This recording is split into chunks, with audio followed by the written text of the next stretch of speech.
Un bel exemple ici de vous démontrer à quel point que Gold Elite Group a fait sa place en Floride, crédibilité et confiance. C'est nul autre que le vice-président de JP Morgan, la banque de Fort Lauderdale, qui m'écrit personnellement pour me référer des clients canadiens qui sont en train de déplacer des actifs vers la Floride, vers les États-Unis, qui sont en train de faire des moves d'immigration. Et le vice-président de JP Morgan en Floride m'écrit personnellement pour me référer ces clients-là dans leur processus d'immigration via le visa E2.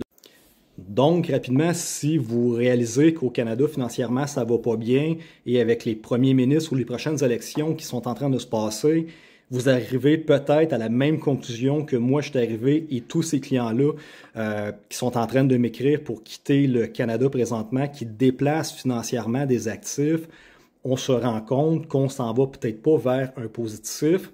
Et c'est de là que, regardez, premier client référé, immédiatement, il m'informe que lui, il est rendu en Floride sous un visa L1.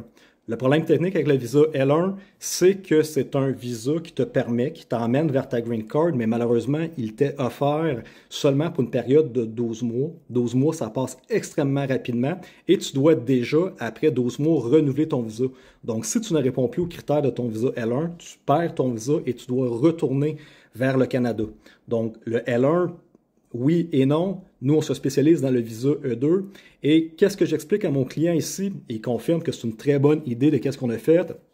On a remarqué, là, 2-3 ans, quand on a fait notre move moi-même vers le visa E2, vers la Floride, qu'il y a un problème technique pour mettre en place les compagnies, aller chercher toutes les paperwork, correspondre, faire en sorte que ta business corresponde à tous les critères de l'USCIS qui est demandé. Et qu'est-ce que l'avocat en immigration fait dans ton dossier?